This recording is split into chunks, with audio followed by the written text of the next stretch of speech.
Hello everyone, मैं राजू एक बार फिर से स्वागत करता हूं आप सभी का हमारे यूट्यूब चैनल एजुकेशन पर्पस में। मैं एक बार फिर से मौजूद हूं एक नया वीडियो लेकर जो उन सभी छात्रों के लिए हेल्पफुल है जो विनोबा भावे यूनिवर्सिटी से एफिलिएटेड किसी भी कॉलेज से हिस्ट्री ऑनर्स सेमेस्टर 4 में हैं और इस बार अपना एग्ज़ाम दे रहे हैं। जैसा कि आप सभी को स्क्रीन पर दिख रहा होगा, विनोबा भावे विश्वविद्यालय, विषय इतिहास, सेमेस्टर 4 कोर 9। ठीक है, तो जो है मैं पेपर 9 जिसका टॉपिक है या यूं कहें तो जिसका सिलेबस में हमको पढ़ना है हिस्ट्री ऑफ यूएसए, उसका सभी ऑब्जेक्टिव प्रश्नों को मैं एक एक करके इस वीडियो में हल कराने वाला हूं। अति महत्वपूर्ण वैकल्पिक प्रश्न में सबसे पहला प्रश्न हमारे बीच जो आता है, जो हमारे एग्जाम में वेरी वेरी इंपॉर्टेंट रोल निभाता है, वो पहला प्रश्न है, अमेरिका के स्वतंत्रता संग्राम का युद्ध किस वर्ष हुआ। इसमें पूछा जा रहा है कि जो स्वतंत्रता संग्राम का युद्ध अमेरिका में हुआ था उसकी शुरुआत कब हुई थी। तो उसकी शुरुआत हुई थी 1765 में। अगला क्वेश्चन है, अमेरिका मैक्सिको युद्ध किस वर्ष हुआ। तो इसमें पूछा जा रहा है कि अमेरिका और मैक्सिको के बीच जो युद्ध हुआ वो कौन से वर्ष में हुआ था। तो इसका सही जवाब हो जाएगा 1846। जी हाँ, 1846। हमारा अगला क्वेश्चन है, जैक्सन अमेरिका का राष्ट्रपति निर्वाचित कब हुआ। जो अमेरिका का राष्ट्रपति बने, अमेरिका के राष्ट्रपति जो जैक्सन बने वो कब बने अमेरिका का। तो इसका सही जवाब हो जाएगा 1841। हमारा अगला क्वेश्चन है, अमेरिका के गृह युद्ध का मूल उद्देश्य क्या था। अमेरिका में जो गृह युद्ध हुआ था उसका मूल उद्देश्य क्या था। तो उसका मूल उद्देश्य था अमेरिका से दास प्रथा को ख़त्म करना। ठीक है, इसको आप वेरी वेरी इंपॉर्टेंट के रूप में याद रख सकते हैं। ये हमारा वेरी वेरी इंपॉर्टेंट क्वेश्चन है। ठीक है, अगला क्वेश्चन चलते हैं। अगला क्वेश्चन जो हमारे लिए बहुत इंपॉर्टेंट है वो है, अब्राहम लिंकन की हत्या कब हुई थी। ये जो क्वेश्चन नंबर 5 है मेरा, ये बहुत इंपॉर्टेंट है। अब्राहम लिंकन की हत्या जो है वो कब की गई थी। तो अब्राहम लिंकन की हत्या 14 अप्रैल 1864 में हुई थी। इसका अगला क्वेश्चन है, अमेरिका गृह युद्ध का आरंभ कब हुआ। तो अमेरिका गृह युद्ध का जो आरंभ हुआ था वो हुआ था 1861 में, 1861। नेक्स्ट क्वेश्चन है, स्पेन अमेरिका युद्ध कब हुआ। स्पेन और अमेरिका के बीच जो युद्ध हुआ वो कब हुआ। ये जो क्वेश्चन है, ये क्वेश्चन जो है बहुत इंपॉर्टेंट है, वेरी वेरी इंपॉर्टेंट के रूप में आप इसको याद रख सकते हैं। इसको हमेशा याद रखें। 1898 में स्पेन अमेरिका का जो युद्ध हुआ था वो 1898 में हुआ था। नेक्स्ट क्वेश्चन है, वर्साई की संधि कब हुई थी। ये जो वर्साई की संधि है ये भी हमारा एग्जाम में आ सकता है, तो इसको भी याद रखेंगे। वर्साई की संधि जो है वो हुई थी 1919 में। नेक्स्ट क्वेश्चन है, प्रथम विश्व युद्ध कब आरंभ हुई। ये इंपॉर्टेंट क्वेश्चन रह जाएगा हमारे लिए। प्रथम विश्व युद्ध जो आरंभ हुई थी वो 1914 में आरंभ हुई थी। ठीक है, इसके ठीक नेक्स्ट जो है इससे रिलेटेड क्वेश्चन है वो है, प्रथम विश्व युद्ध की समाप्ति कब हुई थी। तो प्रथम विश्व युद्ध की जो समाप्ति हुई थी वो हुई थी 1918 में। ये आपको याद रखना है कि प्रथम विश्व युद्ध का जो आरंभ हुआ था वो हुआ था 1914 में और जो समाप्ति हुई थी वो हुई थी 1918 में। आगे चलते हैं इस वीडियो में। इस वीडियो का सबसे इम्पॉर्टेंट क्वेश्चन ये भी रहेगा, वो है हमारा 11th नंबर क्वेश्चन, वो है द्वितीय विश्व युद्ध का आरंभ कब हुई। जब पहला विश्व युद्ध और ख़त्म होता है तो द्वितीय विश्व युद्ध भी आरंभ होता है। वो विश्व युद्ध कब आरंभ हुई इसको भी याद रखेंगे हम लोग, 1939 में। एग्ज़ाम में जो है हमारा सन पूछा जाता है, मीन्स ईयर पूछा जाता है, तो हम ईयर को याद रखेंगे। तो द्वितीय विश्व युद्ध कब आरंभ हुई, तो 1939 में। इसी में हमारा अगला क्वेश्चन बन जाता है जो इससे रिलेटेड है, वो है द्वितीय विश्व युद्ध कब समाप्त हुआ। द्वितीय विश्व युद्ध जो है वो कब समाप्त हुआ। तो द्वितीय विश्व युद्ध समाप्त हुआ हमारा 1945 में। अगला क्वेश्चन बनता है, थियोडोर रूजवेल्ट कब अमेरिका का राष्ट्रपति बना। ठीक है, थियोडोर रूजवेल्ट जो थे वो अमेरिका के राष्ट्रपति कब बने। तो इसको हमको याद रखना है 1901 में। ठीक है, ये जो आपको दिख रहा है 1901, इसको जो है आप हमेशा इसको जो है याद रखेंगे। ठीक है, अब जो 1901 में ये राष्ट्रपति बने तो हो सकता है ये सवाल पूछ दिया जाए कि थियोडोर रूजवेल्ट का जो अमेरिका राष्ट्रपति बनने का जो समय था या कार्यकाल था वो कब समाप्त हुआ। तो इसके लिए हमको याद रखना पड़ेगा 1909 में। ठीक है, तो इसको जो है याद रखेंगे कि ये अमेरिका का राष्ट्रपति कब बने और कब जो है ये अमेरिका के राष्ट्रपति पद से हटे। इसका नेक्स्ट सवाल हो जाएगा, विलियम होवार्ड टफ्ट कब अमेरिका का राष्ट्रपति बना। तो विलियम होवार्ड टफ्ट जो है वो 1909 ईस्वी में अमेरिका का राष्ट्रपति बने और इनका भी समाप्ति का कार्यकाल याद रखेंगे, 1913 में जो है ये राष्ट्रपति पद से हटाए गए। इसके बाद जो है इसी से रिलेटेड थोड़े क्वेश्चंस हैं, जैसे वुडरो विल्सन।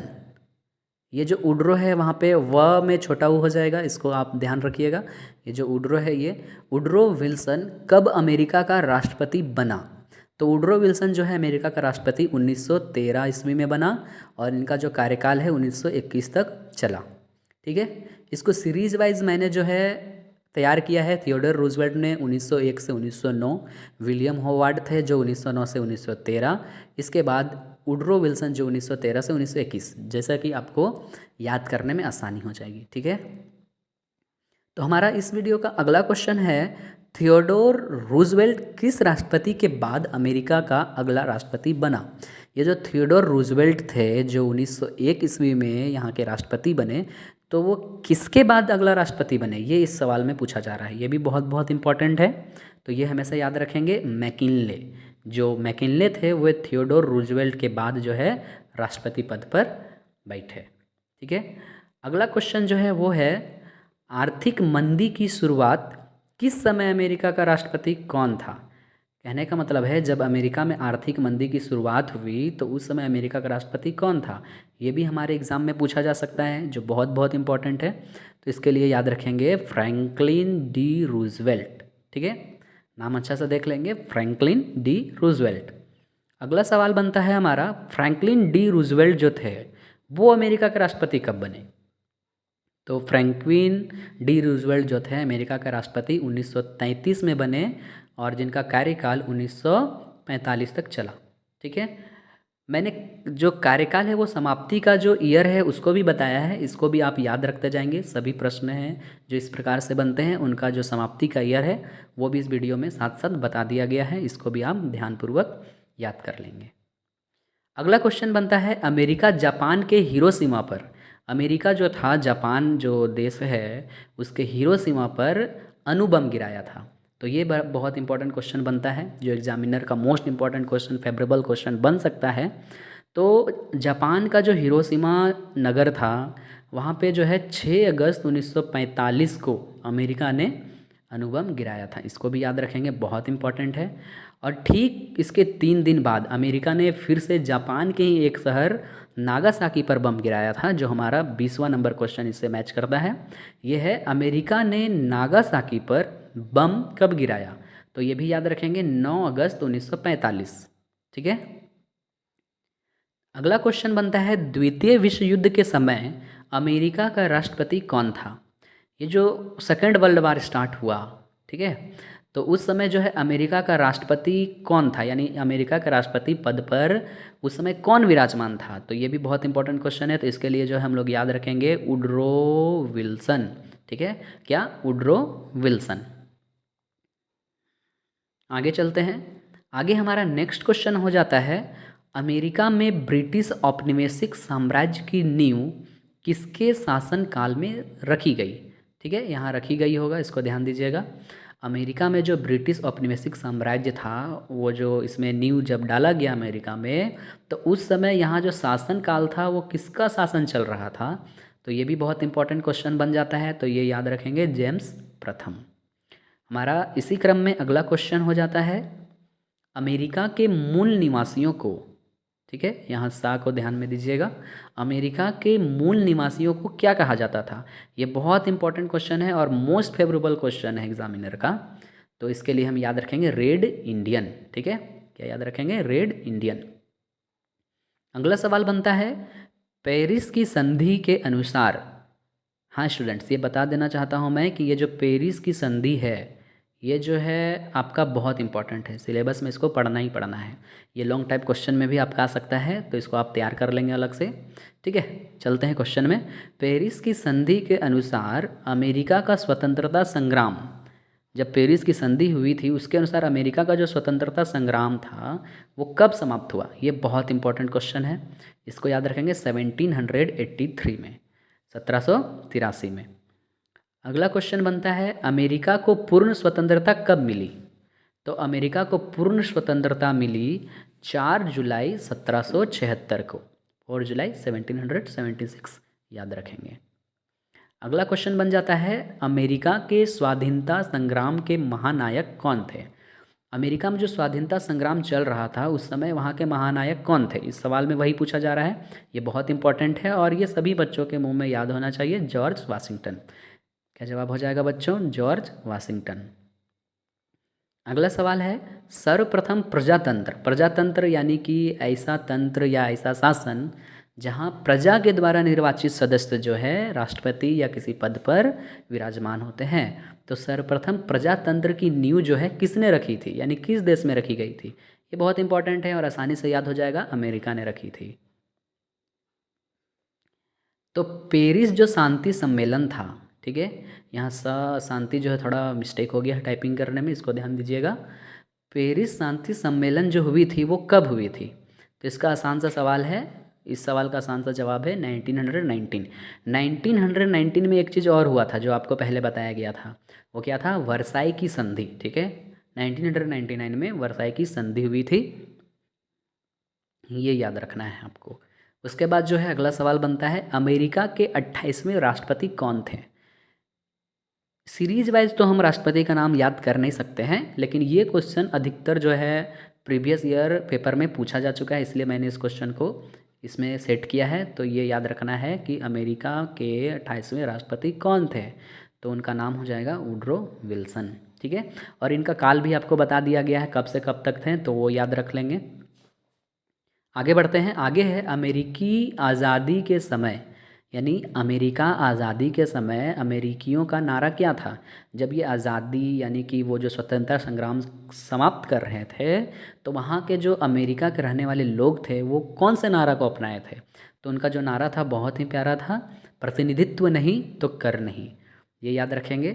और ठीक इससे एक रिलेटेड सवाल जो है इससे रिलेटेड यहाँ बन जाएगा मेरा 31 में जो मैंने सेट किया है, वो है प्रतिनिधित्व नहीं तो कर नहीं का नारा, जो इसके ठीक ऊपर जो है हमने भी पढ़ा, प्रतिनिधित्व नहीं तो कर नहीं। तो प्रतिनिधित्व नहीं तो कर नहीं का नारा किसने दिया? ये बहुत इंपॉर्टेंट क्वेश्चन है, इसको आप वेरी वेरी इंपॉर्टेंट क्वेश्चन के रूप में देख सकते हैं। तो प्रतिनिधित्व नहीं तो कर नहीं का नारा सैमुअल एडम्स ने दिया था, ये याद रखेंगे, किसने? सैमुअल एडम्स ने, ठीक है।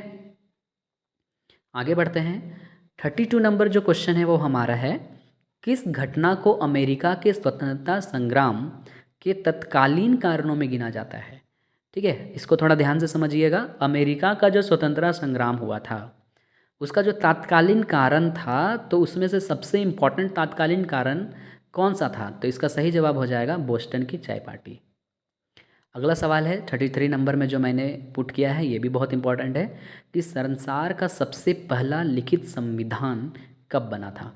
बहुत इंपॉर्टेंट क्वेश्चन है, ये क्वेश्चन सिर्फ सेमेस्टर का ही नहीं बहुत सारे कम्पिटिटिव एग्जाम्स में भी पूछे जा सकते हैं, तो इसको जो है ध्यान से आप याद रखेंगे। संसार का जो पहला लिखित संविधान था वो हमारा बना था 1789 में, 1789 में। हमारा अगला क्वेश्चन बनता है अमेरिका में न्यू ड्रिल नामक योजना की घोषणा किसने की थी? मैं आप सबको ये बता देता हूँ स्टूडेंट कि ये जो न्यू ड्रिल है ये जो है फ्रैंकलिन डी रूजवेल्ट ने की थी, ठीक है। और इसका जो है लॉन्ग टाइप क्वेश्चन आपके एग्ज़ाम में आ सकता है, ठीक है। तो मैं जाते जाते इस वीडियो में मैं बता देता हूँ कि ये जो न्यू ड्रिल है इसको जो है आप अच्छे से पढ़ लेंगे, लॉन्ग टाइप क्वेश्चन में ये क्वेश्चन एग्जामिनर जो है पूछ सकते हैं, ये बहुत सारे एग्ज़ाम में पूछे भी जा चुके हैं यानी प्रीवियस ईयर क्वेश्चन में, ठीक है। तो न्यू ड्रिल नामक जो है ये योजना जो थी इसको जो है आप अलग से पढ़ लेंगे डिस्क्रिप्टिव वाइज। अगला क्वेश्चन हमारा बनता है राइट्स ऑफ मैन की रचना, ठीक है। क्या है? राइट्स ऑफ मैन की रचना जो है किसने की थी? तो आसान सा सवाल है, आसान सा जवाब हो जाएगा टॉमस पेन ने, ठीक है, ये याद रख लेंगे। इसके बाद चलते हैं हम अगले क्वेश्चन में। हमारा अगला क्वेश्चन है अमेरिका के स्वतंत्रता संग्राम के नायक कौन थे? आई थिंक बच्चों ये सवाल का जो जवाब है वो मैंने पहले भी करवा दिया था, ये दोबारा टाइप हो गया है। अमेरिका के स्वतंत्रता संग्राम के जो नायक थे वो थे जॉर्ज वाशिंगटन।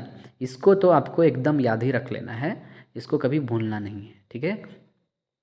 इसी क्रम में हमारा सबसे इम्पॉर्टेंट क्वेश्चन जो है वो हो जाता है कि जब द्वितीय विश्व युद्ध आरंभ हुआ तो अमेरिका जो है इसमें द्वितीय विश्व युद्ध में शामिल हुआ था, ठीक है। तो वही सवाल बन सकता है कि अमेरिका जो है द्वितीय विश्व युद्ध में कब शामिल हुआ, ये जो है बहुत इंपॉर्टेंट क्वेश्चन है। तो अमेरिका जो है द्वितीय विश्व युद्ध में शामिल हुआ 8 सितंबर 1941 में, 8 सितंबर 1941 में। हमारा अगला क्वेश्चन बन जाता है द्वितीय विश्व युद्ध के समय इंग्लैंड का राष्ट्रपति कौन था। नंबर 39 क्वेश्चन है, नंबर 38 क्वेश्चन है द्वितीय विश्व युद्ध के समय इंग्लैंड का राष्ट्रपति कौन था। ये भी बहुत इंपॉर्टेंट है। जो इंग्लैंड का राष्ट्रपति थे द्वितीय विश्व युद्ध के समय वो थे विंस्टन चर्चिल। इसको याद रखेंगे, क्या है, विंस्टन चर्चिल। अगला क्वेश्चन है पेरिस शांति सम्मेलन में कितने राष्ट्रों ने भाग लिया था।